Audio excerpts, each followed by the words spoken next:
Welcome everyone to our weekly discussion of Darkei Gemara.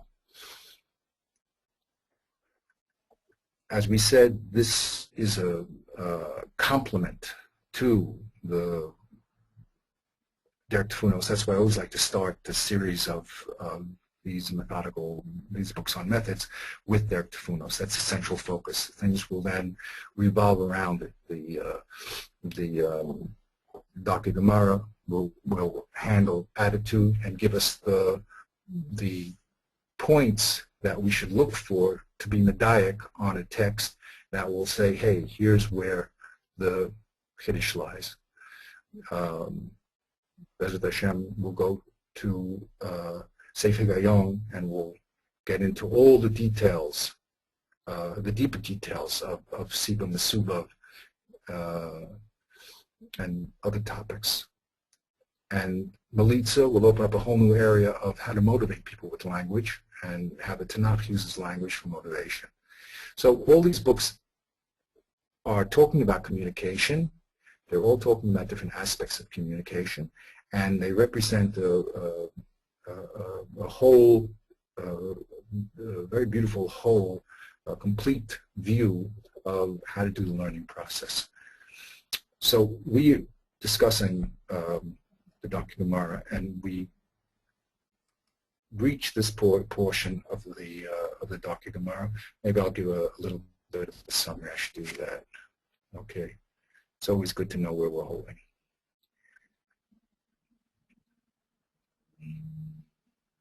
We said we're in Siman Aleph, and he starts off the book by saying, if a person wants to become wise, what should he do? Okay, there's a presumption a person doesn't want to become wise, and Yerachmah. But if a person wants wisdom, there's certain methods that he has to do. There's certain things that he has to do. He's just not going to get it. And one is Yarab Yeshiva. He has to sit on a text. And Rabbi Yitzchak Konfitone explains that means that he has to go over the material many times. I was thinking today the word research. Re is a prefix meaning again from the Latin. Search means to search. So you have to research means to search again and again. So you go, that's really the first rule here, that in order to do iyun and to gain real wisdom, you're going to have to sit on a text and go over it many, many times. And the second rule is, we said, as a little bit of humor, when the tough get going. When the going gets tough, the tough get going. The second thing is you're going to have to rally up all your resources in order to do this, because it's not a simple activity. As my friend would say, if it was easy, everybody would be doing it. Learning is requires a lot of concentration, a lot of thought. So the second thing you have to know that you have to do work. Work is the second principle. And the third one is absolutely essential. The third pillar is that you have to daven to Hashem and ask Him to help. We have Ava Rabbah, we say every morning. You have to ask Hashem. We say Birchas Torah. The Torah, real Torah only comes when you're fitting to receive it.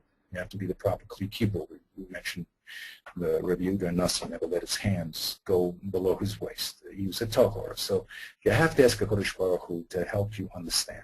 Those are the three basic rules or attitudes that you have to have. Now, in order to do iyun, we have some practical steps. Iyun, he says, is based on diktuk lashon. You have to be very careful with the language that's presented in front of you. And he's going to explain how to do that. You have to look for extra words, extra repetition of words. You have to see if there's a chiddush in the words or not, etc., etc. The second important principle is that you have to know that everybody, whether he asks or answers a question, is a chacham. In the world, you have the teacher and the student. The teacher knows everything, the student knows nothing. In the Gemara, it doesn't work that way. The Makshin and the Tartzin are on equal footing. The Makshin has, matter of fact, has an obligation because it's a Motzi Mechaber Raya, he has to have a very strong reason for what he's saying. And the proof is that it's in where it says, Mi Kora myself relay. When we see that someone changes his mind in the Gemara, they ask, well, what was his Havalina? So it's very important to realize that what's being debated in the Gemara are essential issues. It's not just, well, we have the answer, now we throw away the question. The question is a very, very important question, and it's an evaluation that's being made in the Gemara between the Havalina and the Miskana. So that's what we have to understand, that everyone, whether he's asking or answering, but whether he has a kasha, he gets a teretz, are balei seichel, and very, very serious people. Can I ask a question? Okay, now, yes, you can, please. If we're saying that everybody, and we already spoke about this point once before, that everybody in the Gemara already knows, all the Mishnahs, everything is known, there's no lack of information. Mm-hmm. And everybody is balei seichel. So whenever we give an answer in the Gemara, we have a question, we give an answer. So what essentially did we then just do? We just changed the definition or something? Or what did we just do? We were forced. It was known already. Okay. Okay. Now there's a thing called chiddush. Right. A chiddush means that there's something that you would not have thought. Right. And that's what's going on. You're forcing me to say something I would not have said unless I was forced to say it. And that's the chiddush that comes out. Everything is known, meaning the pashtus of everything is known. Now, if you're going to say something new, you're going to say, the reason why I'm saying something new is because of X. For instance, in Gemara Bava Kama, we keep using that as our standard. We said, Arba Avos Zikin, and the Gemara says, Avos Miklal the Yiga told us, right? We said we're going to mechadesh that there's something called toldos by the fact that the lashon of Avos was used, but that's a chiddush. Okay, and then we're going to have to bring, the Gemara doesn't bring a proof to it, it brings it's different types of toldos. Later on, the Gemara is going to have other brises that use Avos in a different way, just mean that's something written in the Torah. So what I'm just trying to bring out here is that this is a book of Chidushim. What's known is the pashtus of everything is known. Okay? What you are going to do is going to say something that is not obvious. Okay? And that's where the Chiddush comes in. It's not that you know the answer. For instance, we brought this other beautiful example with Leah, with Rachel. Rachel, the open pasuk, Rachel had sinah for Leah after she had all the children. Is there anything simpler than that? You have sinner, I have sinner, she had sinner, because it's obvious that she saw her sister having all these kids, and she had nothing. So of course she was jealous. It wasn't sinner, it was kinna, right? Right. So what does Rashi say over there? No. She was jealous of Leah's good deeds. She said, you know why she has all those children? Because she's a greater tzedekah than I am. Now that's a tremendous chiddush because that goes against the pashtus of the lashon. Okay? Now you have to ask yourself, what gives Rashi a right to say that? Okay? So you may find it's a midrash somewhere, but really the reason why he says that is because there's a understanding that the tzaddikim, the tzedkanios in the Chumash don't act in base levels. They don't act like, and we brought they don't act in simple levels. They're all highly spiritual people. Okay, so because of that, it couldn't mean what it simply says, but that's a chiddush. So what's known is the pashtus. That's what's known. But what's unknown comes out only through the kasha and the teretz. The kasha is, wait a minute, how could this great tzaddikus have kinna? She's on a very high spiritual level. The answer is a maisim tovim. Okay, so it's a very important question that you asked. Okay, what's known is the pashtus, and whenever someone says something in the Gemara and the Mishnah, he's going to spell it out here in the Gemara. It's a chiddush. And that's why you need a raya. And his raya to all that is because the Gemara always says, Bishita Maikamash Malan.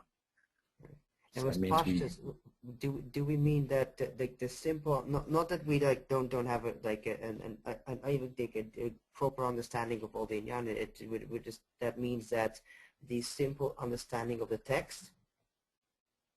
The simple understanding of the text would tell us information X. Right. Yes. Okay. And we're saying that the truth is information Y. Right. That's okay, a chiddush. I hear. Okay. Great. Now we're going to go now into the section of Meforshim. I'm going to do what I did in Tfunos. I'm going to read what he has to say about the Meforshim, and then I'm going to go into his deeper explanation of that. It's a unit, and I think it's very important to see the whole unit. And after we do that, I would like to go into the Gemara, look at Rashi, Tosfos, the Ramban he also brings down, but we'll look whoever's on our daf because that's what we're doing, and we're going to try to use his rules to see what exactly Meforshim are doing. So let's first go to that. Here's his general introduction in the first chapter of his book to Meforshim. He says, okay, this is what you have to look for when you're dealing with Meforshim. Remember, his Meforshim are Rashi and Tosfos and the Rif and the Rush. He lived to be, Baruch Hashem, a very old man, and he was at the very end of the golden age of Spain. After him comes the great tragedy of Gerish Spot. But that's who his Meforshim are. So we're going to look for those things. Okay, so this is what you have to do when you're investigating the Meforshim. You have to look. The most important thing is the Divrei Maskil. First thing, you're not going to understand, again, your focus of what the commentary is going to speak about unless you look at his Divrei Maskil. It's those words and not a word before, not a word after that he is going to comment on. So that's rule number one. Rule number two.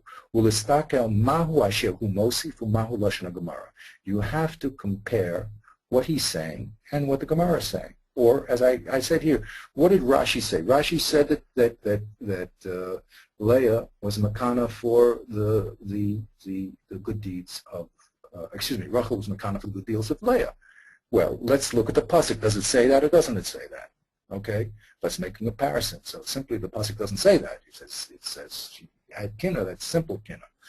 Okay, l'stakal mahu avshem mosif. So what did he add? If you don't get that step, then you don't understand the beauty of what Rashi did. Okay, now you have to determine what the kavanah of the Meforish is. You have to say, now what is he doing here? And he gives us 5 rules to look out for. The 6th one is just a question of gear. So these 5 rules are what we're going to be investigating. The first one is he metakan lashon? The text in front of us, we have no problem really understanding it, but it's not written as we would like to expect it. We said, like in Baba Kama, it says, it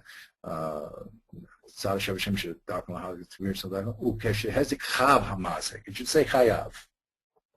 Okay, but everyone knows it means chav. No one says it means anything but chav, but it's not grammatically correct. Okay, so we chav. The Gemara says it's the Tana, which Yerushalmi gives also answers to it, but okay. But the point is that that's a question of language, not information. We know the information, we know the message. Just a question of language has to be fixed up. The second thing he could be doing in Mefarish is Mefarish Inyan. He's explaining something, okay? And we're going to get into this in one second, why a person has to explain something. The third thing he could be doing is Matar Tzakusha. Like Tosfos always says, V'im Tomar, Yesh Lomar. If you read this text and you have the following difficulty, I'll tell you what the solution to that difficulty is. Omani Suffolk, he can be raising a doubt, like we also mentioned last week. The word Mava, what does it mean? So Rashi has to say Mefarish Gemara, okay, tells us, but what is it now? It's a word that's not known. We have a question of what that word means. O Nishma Parish Acher, the 5th thing he could be doing is saying his parish because he doesn't want you to say another parish, like we just brought with the question of Rachel. Rashi, by saying that Rachel was Mekan, the good deeds of Leah, was Nishma mi Perish Acher, what was the Perish Acher? That she had simple kinam. Okay, so those are the 5 important things to look at. Matakan Lashon, Maforish Inyan, Mataretz Kushya, Meniyas Safek, Nishma mi Perish Acher. Okay, when I teach this, I give a little an acronym to people, maybe I'll show it to you later on, or do a different time, doesn't matter. I make up a little anagram so I can remember it, because these things, again, you don't want it to go in your one out. It's a tool that you want to use. So make a little memory device, put it in your head, and when we do our workshop, we're going to try to apply it. Okay, the 6th thing is Ulirot im yesh chiluf ben girsatol to girsa shalom. Very important. Look whether his Gemara is our Gemara. He may be saying a parish because he has a different text than we do. So you have to be very careful on what the text is. Now, after you do that, now you know uperisho. Now you know what he's trying to do. Metakan lashon before shinim metaretz kushim and yisafek or nishma perish acher. Okay. So now what do you have to do? Having medaktek bo uro mahu hefcho magbilo. What is the opposite parish or alternative from what he's saying? Once you ask yourself that question, then you'll understand what he's trying to prevent you from saying, or a possibility he wants to push away. Okay, that's a very important. If you don't say to yourself, wait a minute, Rashi says that Rachel was Makana, Leah. Well, what would be the alternative to that? Oh, because of her good deeds, excuse me, because of her good deeds. So what would be the alternative? Simple kina. Okay, so that's a very, very important rule, and it's a rule that we're going to use a lot. Whenever you want to find out the chiddush of something, you ask, well, if this is a chiddush that I wouldn't have thought by just reading the text simply, so how do I find that chiddush? Well, say what would be the opposite or what the alternative, and see if it works, and see if it makes sense. And lo and behold, you'll see that there was a very good alternative. Okay. Now we're going to go into this little section a little deeper now, because I think it's a good unit to investigate. Let's go to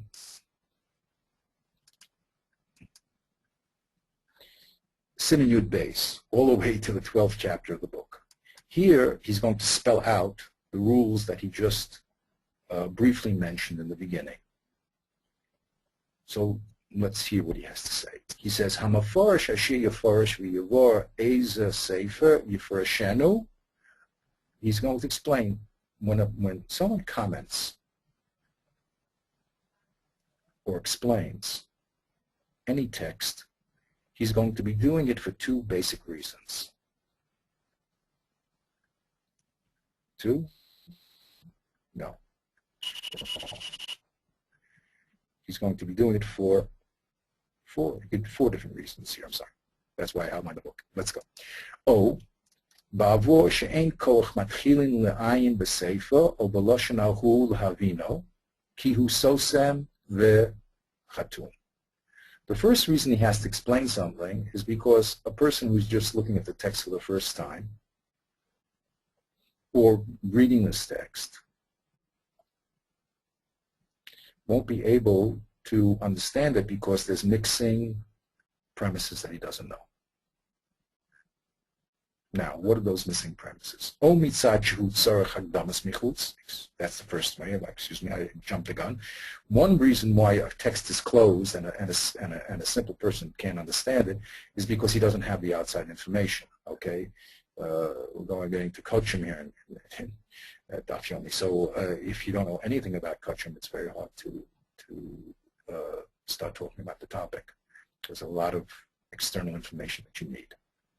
O mitzad shu davazar, or it's strange. Okay, so here's the first reason why a commentary comments, either because you need outside information or because the topic is strange. Okay. Ukiyotzi b'zeh eino tzarech la'amid l'choker alav ki ein kavanaso el leforish u'la'odia pashtu devarim hanelma. So in this case, if this is what the Mefarish is doing, then you don't have to investigate. Investigate what? What's the opposite and what's the alternative? Because what he's only trying to do is to explain to you what the Peshat is, because you don't have the missing pieces. Va'az lo tochel amar, excuse me, he spelled it out again, Peshita ma kamashman. You don't say Peshita ma kamashman, because it wasn't Peshita. For instance, if the word Mava, you see, what the word Mava means is totally unclear. There's no such word in that in Hebrew. I mean, there is a word like Hebrew, but it's not a simple word that we use. So you don't say, what's the Hava mean? The question is, that's what we call a Shayla. The question is, what does it mean? It's just unclear. Not because we have a missing Hagama. It's a Davazar. It's a strange use of language. Okay. The Gemara, for instance, when it says "Lo harizek harizese," my kalmar, it's also a parish. Well, what did it come to mean? It's trying to mufarish what those words mean. You know what you. Well, there, that'd be interesting. Okay, we have to go into that a little bit deeper. But okay, about tocham omar man omar leishahu lama. You can say, well, why does he say that? For instance, the word mava. It's a very strange word. Machlokus Rav and Shmuel, is it regular? Is it Adam? So the question there is, you can say, well, what's your proof? And the Gemara does say, what's the proof for Rav? What's the proof for Shmuel? That you can say. But it's not a question of they're trying to mechadesh from Mahavamina, then say the opposite. They're just trying to explain something that just is not available, not understandable. Okay, so that's the first thing that a Mefarish does. He has to clarify information, things that are not clear. Okay, again, he's never going to clarify something that's obvious, but things that are unclear, either because you're missing certain premises or because the language itself is unclear, so that he will do, and you don't say Peshita Maikamashlan because it wasn't Peshita. There was no Pashtus there. The second thing he'll do, O Yefarish Ha'inyin Kedei Lahotzi Midas Acheres O Perish Acher. The second thing that a Mefarish does is explain this explanation to the negation of some other explanation. Lahotzi midas acheres o perish acher. Don't think something different or not. Why do you think something different? We say because usually the pashtus of the lashon brings that, says that to you. Okay, it says she's mekana. Kin is kinna. What are you telling me? Okay, so he's coming to lahotzi midas acheres o perish acher. Or Tosfos will fight with Rashi. You see, he'll say, "Look, Rashi said X, but I have a different explanation." Okay. Can I ask a question? He says, "Yes, please." Could we say in these two things, the tzarech like the damis mechutz and a davar zar, could we say that you know how to differentiate what the function is of, say, a Rashi when he's saying something by saying if you thought it was pshit already? Meaning, if Rashi explains that there's a strange word in the Gemara and Rashi touches it up, so that would be a davar zar because you had no clue what that strange word meant, correct? Right. But if you possibly yes. already understood it already. Exactly. Okay. And fine. he said it means something else, then that's in the Perish Acher, right? Exactly. Right, but I'm saying if some an average person would already understand it by partially reading the words what it meant and still know Rashi explains it, so can we say that would mean that there's really something there's really a different pairs that he's coming to exclude? Yeah,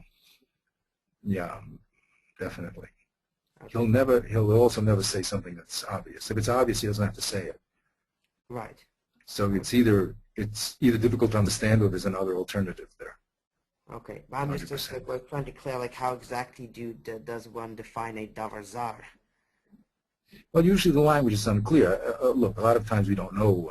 Would you know that the word mav is not a commonly used Hebrew word? Okay, maybe in modern Hebrew we don't use it so much, but I mean, who knows what Mishnah Hebrew looked like? You know what I'm saying? So for us, it may be something that every word could be zar for us, or no word could be zar because we don't know what's going on. But the people who are balei seichel know that this word is not a common word. Okay, so definitely, yeah, zar is something that has to be defined by the balei seichel. Okay, not by a kid. I mean, a kid doesn't matter read. Okay, everything is zar to a beginner, but we're talking about a balei seichel. It's zar because it's a strange use of a word. Okay, and again, if Rashi says what's pashtus, then we have to say, wait a minute, what else would we have thought? Because again, b'shita like mashma. Okay, so that's the second thing is lahotzi midas acheres or perish acher. Okay, she'efsha b'kol halash, and he says it clearly. Baruch Hashem. I read this book. You read the book so many times, and then you think you're adding, and he's saying it clearly. He says, look. Second thing he's trying to do is to have you not say another opinion or explanation.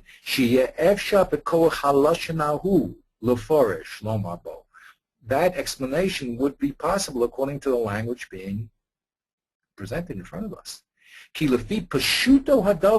Because according to simple language, the simple content and haloshen, Haya efsha l'ta'osam ulakshov das acheres. You would have simply reading the text would have said, hey, wait, this text means something else. This text means X. So he has to tell you, no, it doesn't mean X, it means Y. In order to prevent you from making that mistake, l'hotzio somidas hama'ayimim ba'avor. Now, in order to, I keep breaking these up, very important.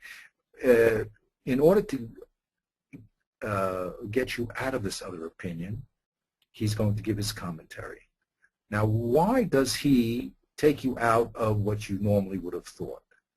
One, lefi ha'emes hu sheker, because in truth it's false. For instance, to say that Rachel and Amenu had a base personality and she had simple kina is just totally false. So that's why he's trying to, get you out of that parish, okay?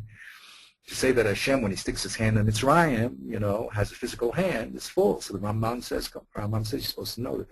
Rambam says you're supposed to know that. That's a premise, that Hashem doesn't have a hand. Before you read the text, it means his koach, okay? So one reason why a person goes against the pashtus of the text is because it just happens to be wrong, because there's some other outside information, as he said, that you have to know in order to understand it. Or another reason to say it is because it's a parish dochuk v'chalash. There's something wrong with the parish, okay? It fits in the words, it's okay, but by careful analysis, you'll see that there's something wrong with that text, that explanation. Okay, so those are two reasons, either because it just happens to be false, or because that explanation is dochik for some reason, or is weak for some reason, and he's going to have to, of course, explain those reasons, and that's why he's saying this b'shan. And that's why you'll see Tosfos all the time. It'll say Rashi says X, and for X, Y, and Z reason, I will disagree with Rashi, and I'm going to come to a new position. Okay, because I'm going to show the weak points of Rashi's position, even though it may fit very nicely in the text, but because of some svaras or some other text, it can't be. Okay, now, he gives us another key here. Ve'im tirtzu la'amod al kavanas hamaforish uladas me'eza perish o svar nishma o bolam amayet ayin heitev beperisho v'havim medakdek bo. Ubikesh, the following things. So if you want to understand the real intention of the commentator, and you want to know what explanation or svara concept he is preventing you from saying, or he's eliminating as a possibility. What you have to do is the following. Ayin heitev b'pirushov. You have to look very carefully at his commentary. V'havne medakdek bo. And you have to be very exacting in his words. Ubikesh. And ask yourself the following questions. Sosro, what's the sosro? Umanagdo ohefcho. This is what I mentioned before. Go it again. If you want to determine a chiddush, what you would have thought, ask, what is the sosa, menaged, and hefcho? What those words mean. Those are technical words. If I say, all Jews have a chelik in Olam Haba. The sosro is, and what about all those that are not Jews? The menagdo is, some Jews have a chelik in Olam Haba, and the hefchu is, no Jews have a chelik in Olam Haba. Okay? So you have to investigate what would be the opposite of the subject. Okay? You say all Jews have a chelik in Olam Haba. So what would be the opposite? No Jews have a chelik in Olam Haba. What would be the misnaged? Not that all Jews have a chelik in Olam Haba and no Jews have another. But you can also say some Jews maybe don't have a chelik or have a chelik in Olam Haba. Some Jews don't have a chelik in Olam Haba. Okay? So the soser and the menaged is a question of the commas. How much is involved? And the hefech is the question of changing the gezerah. If it says yes, you say no. If it says all, you say some. If it says some, you say all. Okay? So you play with those variables, and then you see if it makes sense to hold such an opinion. And then you'll understand what the chiddush is. So if I say to you, and he says, Vaz teda ikimi min nishma, then you'll understand what the person is trying to prevent you from saying. So if I ask you, what does it mean? What's the chiddush of all Jews have a chelik in Olam Haba? What would you have thought? No, gentlemen. Not all Jews have a chelik. Or you could say that everybody has a chelik in Olam Haba. All people. Oh, you see? Look at that. Is it all Jews have a chelik in Olam Haba? Because you thought everybody has a chelik in Olam Haba? Or not all Jews have a chelik in Olam Haba. Some Jews don't have a chelik in Olam Haba. Okay? Now you're talking, you see? So now we have to understand. What was the chiddush of that statement? Okay? Very good. But it has to be a chiddush, and that's the big secret of document. If one of the biggest secrets of this text is the secret of chiddush. The fact is that what you're reading in the Gemara, it's a book of chidushim. Everybody's talking about something because you would have thought something else, and you would have had a good reason to think about something else, because the pashas of Lashon, or the simple svara, the simple concept, would be different than what's being stated. So you always have to determine what you would have thought. And it's the pivotal point, the contrast between the Havamim and the Maskana, which is the evaluation that's going on here. Every point is an evaluation. It's not a simple point. And it's a chiddush to say that Rachel's mekan with deeds. And you have to hear that, and you have to say, and why wasn't the other thing a possibility that she was simple mekan? And then you have to answer by investigating the opposite. Then you're forced to say, well, he's going to say in 1 second, well, what's the hechlach to say what Rashi said? You see, and then you prepare yourself into the real issues of what the Gemara is talking about. The Gemara is not a simple text of just questions and answers. The Gemara is a question of evaluations. And the miskanas are chidushim. They're things you would not have thought. You would have thought differently. And that's a big, big secret. It's only a secret because people are not aware of it. But it's the foundation of the Sefer. And even the Ramchal, you could read the Ramchal simply and say, well, everything needs a proof. And therefore, whatever said, just tell me what the proof is true, because how do I know it's emes? But the chiddush of this sefer is, the reason why you need a proof is because you wouldn't have thought that. That's the chiddush of learning Gemara. and learning Gemara, is that there's a chiddush. You wouldn't have thought that. You would have thought that you should work 7 days a week. What's this thing taking off a day? You know? And when you get to a place when it says, you shouldn't kill, hey, wait a minute, that's Peshita. My Kamash Malan. Well, why does the Torah have to tell us that? Isn't that a double sichli? Isn't that everyone knows not to kill? Okay? So this is a very important yesod. That's why I'm dwelling on it. It's something that people are not aware of. And we're going to see this a lot throughout his sefer. So, okay, so that's the second thing. You have to investigate what is the alternative or opposite parish to what the commentary is saying.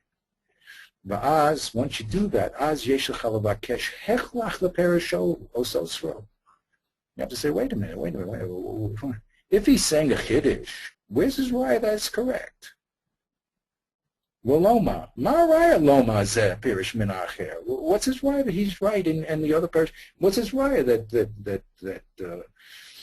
Rachel didn't have simple kinna? Where did Rashi get that? Ula says tam hechlach b'dorov, and you have to say a svara for him. Where's the hechlach of Rashi to say that? Either it's a Mishnah or it's a Peshita. That can't be that Tzedekis has that. But you have to have, since it's a chiddush, he has to have a raya. Okay, so that's the second reason why a commentary comments. The first one is because the information is closed, we said. You don't have outside information, or the text is just very difficult to understand. The second reason is because he wants to mechadesh that the simple meaning of the text is not what you think it is. It's really something else. Once he does that, he has to have an obligation to prove his point, because it's chiddush. So now let's go to Gimel. Ulifamim,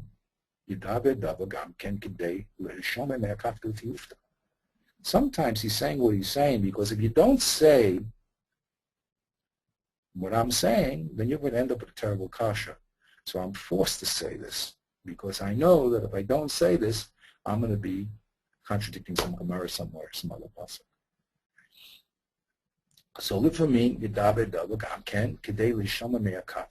he's saying what he's saying in order to prevent you, or prevent the person, from reading the text simply and having a glaring kasha. And Tosfos says that all the time. Okay, that's what he does all the time. He says, he says, look, you read the text simply, it just doesn't go with this other Gemara, So I'm going to have to give it teretz. Okay. So he says like that. There's a kasha to yufta against what's being said here, the content of what you said. Remember, lashon in Indian is a key word here all the time. I always have to tell you, lashon is the physical words, in Indian is the subject matter. So there's something wrong. This subject doesn't seem to be correct. Im lo yibarenu v'yagidu hamaforish. If you don't say what I'm saying, then you're going to be in terrible problems with some other pasuk. Okay? Uladas mahi akusha. Now you want to know what's the kasha that this person had that he didn't say the simple meaning of the text. Yesh l'chaliyan heitev. Again, look very well, be an observant Jew. Ki mitocham, in his words, his yivora lecha mahi. He'll tell you. He has to tell you.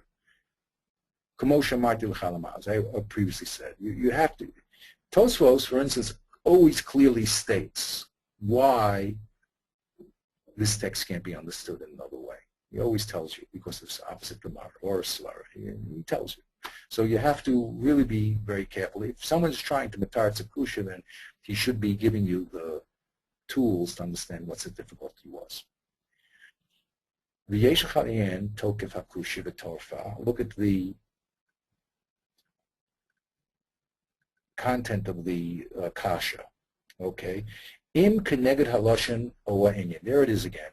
See whether this person is saying what he's saying, because if you don't say it, you'll have a problem with language or you'll have a problem with content. The im hateretz olabo. Now you know his kasha. You know why he has a kasha. Okay, because if you say this, you'll have a problem with either the language, or you say this, you'll have a problem with some sort of contextual problem. Now you have to say, does his teretz make sense? The im hateretz olabo kahogan. does the teretz really answer the kasha? Oh, in Medayin Hakam, or really, he didn't really sufficiently answer the kasha. You have to think. Wait a minute, he said the teretz now. Does that really answer the kasha completely? Or is there some ihachi that I'm going to ask? If that's true, then you just fell into another problem. So that's what you have to do in this situation to determine whether there's a kasha being solved by Mefarish. Okay? You have to determine what the kasha is. It's a question of the language, the difficulty in language, different in Indian, and then you have to say, is it a good kasha or does it lead us into more problems? Dalet.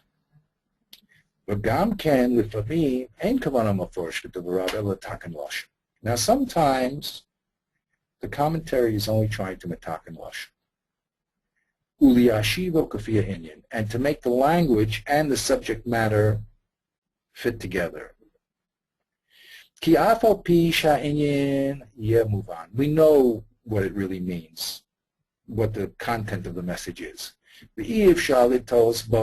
You couldn't make a mistake about what it's talking about. No, it's not that it's coming, the language means something else. We know exactly what the language means.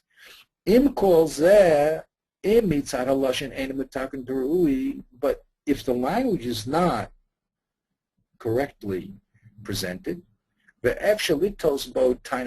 and maybe you'll say, well, wait a minute, since it said chav and not chayav, I'm going to make a whole pilpul and create a new halacha. So then he's your first talking then he'll straighten out the language for you. And he gives an example from Rashi. It says, Ki yigach, as a proper test here, Ki yigach shor ish eshorehu. And Rashi says shor shel ish, and things like that. In other words, the pasuk says when a shor ish, it looks like if you read the word simply, it means a half shor and half men. What's a shor ish? But really, no one would have that mistake. It really means shor shel ish, but it's for some reason it's not being spelled out clearly. Okay, either that's the style of the. I can't answer you why the Chumash left out the shell. That I can't answer you. But we understand what the message is. The language is not mitukan. Like I said to you, the keshehezek chav hamazek l'shalom b'mei tava'aretz. Okay, everybody knows chav meant chayav. It can't mean putter. It can't mean anything else. But it should have said chayav and not chav. So we have a question. So the Gemara will talk in the language and say it really means chav, and the Tana was Yerushalmi, whatever answer it gives. Okay, so that's what we have to look for. Okay. Now he goes further. Again, a lot of information. It's things that you've known. The question is presenting it in an orderly way and doing some hands-on work with it, actually applying these rules, and then seeing the beauty of the depth of understanding what's being said by the Meforshim. Le'olam havi mishtadel letet srichus lekol divrei hamefarish o mechaber v'kol loshno. What you have to do is have a tzrichusa for all the language of the commentary or the mechaber. Okay, so a mechaber, I would think, is a person like the Rambam is a mechaber. Okay, he put together a whole system in his sefer, right? The Rosh is a mechaber, even though he writes in the flow of the Gemara, but he talks things out. Okay, so what you have to do when you're talking about these people is make sure that every word is necessary. They don't write extra words. You have to say lama oma oso. You have to be very medactic and say, why did he say this word? V'lama niskaven b'lashanahu, and what's his intention? Im leforish or lehotzi leforish mi perishecho letaret sezer doche kokusha. He has to be meaning something by every commentary. There's no such thing as just blabbing. He's either Mefarish, what's mi Perishacher, or Tara Sedochik Kusha. Okay? V'nishmartem l'tzamsem lashano, u'lahotzi be'inyin shelo yishabo mila miuteres. Can you believe this? You have to concentrate his language in such a way, be exacting on his language in such a way that every single word is needed and there's not one word extra. If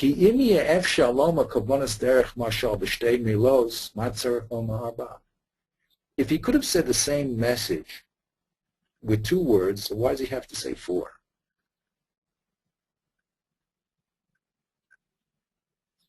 Don't just think you're doing it with the Rishonim. You have to do it with the Mishnah and the Gemara. Be mekdakdek on every single word. There's no words. We said there's no letters that are extra. Okay. There's no such thing as extra words.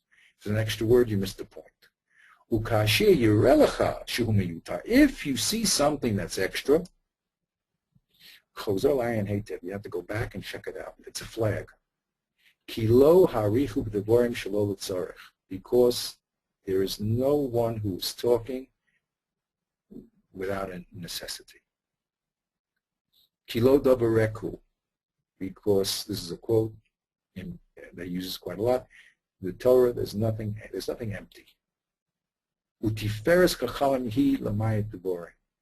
And the covered of the Chachamim, not only don't they say meaningless things, but they make sure that they say the things in the most briefest manner possible.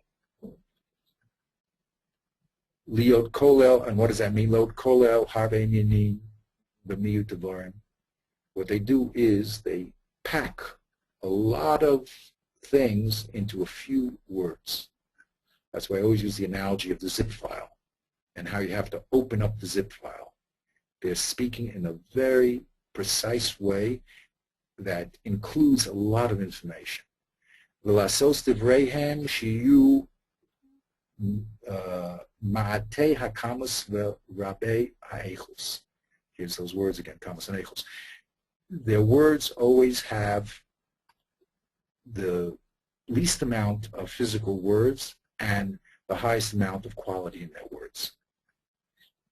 In French, they have this concept called dense reading. Okay, it means that the words are packed.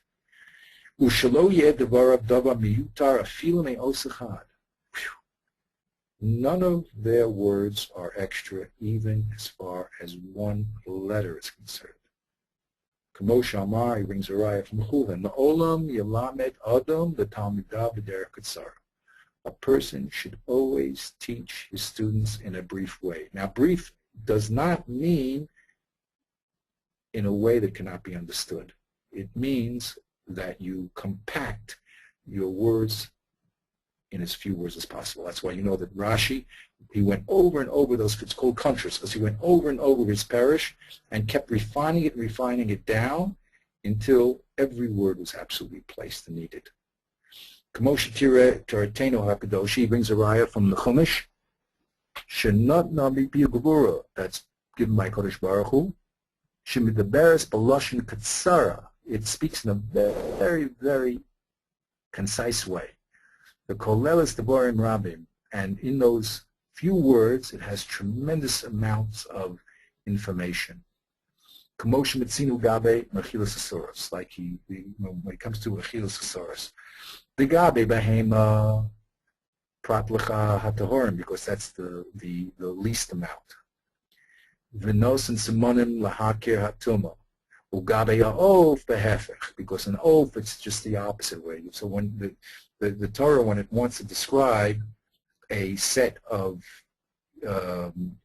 kosher and treif animals, it'll always, it could talk about the larger group and not the smaller group, but it always talks about the smaller group. And that's why I always use this analogy over and over again of the concentrated orange juice and the zip file. Everything here is highly, highly condensed. Okay, so that's the rule. And the chiddush here is that when you're reading Rashi, not one extra letter. Certainly the Gemara and certainly the Mishnah and called Achaz Kam V'Kama the Chumash. And whenever we see it happening, the flags go up and people start saying, wait a minute, we missed something and you have to explain it. Well, the challenge is when you have different gersais. I'm learning Menachos now, and there's so many different gersais in everything. And Okay, that's a problem because it wasn't gone over a lot, right? Yes, that's a big challenge. That's a challenge.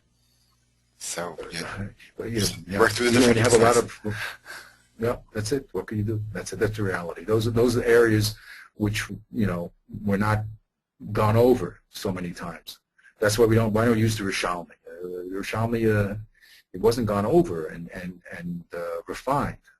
And because of that, so we have these problems. You have to have a very big head to hold all the possibilities and to line it up properly. Okay, and that's what it is. Okay, La'olam b'chol davar mefarish. Okay, we'll go. I'm going to read up to this part, and then we'll call it this place. Is again a lot of information. Don't worry about it. You go over it yourself, and as we do the workshop, we'll spell it out. But I didn't want to do the workshop just in the brief stuff because I felt you're not going to get the most out of it. So I'm going to go do the workshop next week. Best the Shem. Well, the olam b'kol davar mefarish o mechaber asher tayin bo b says bo, I guess should be okay. All the words from mefarish or mechaber. What did you have a mishtadel ledas techilas darkei hamefarish hahu shemolech b'duvarav. You have to understand, as Ramchal said, his manner of commenting. He's going to tell us what type of style the Ramban uses, what Rashi uses. There's certain stylistic methods that are consistent. The Rambam, they do it all the time. There's certain consistent stylistic method that if you don't know his style, then you won't be clued into what he's trying to say. Once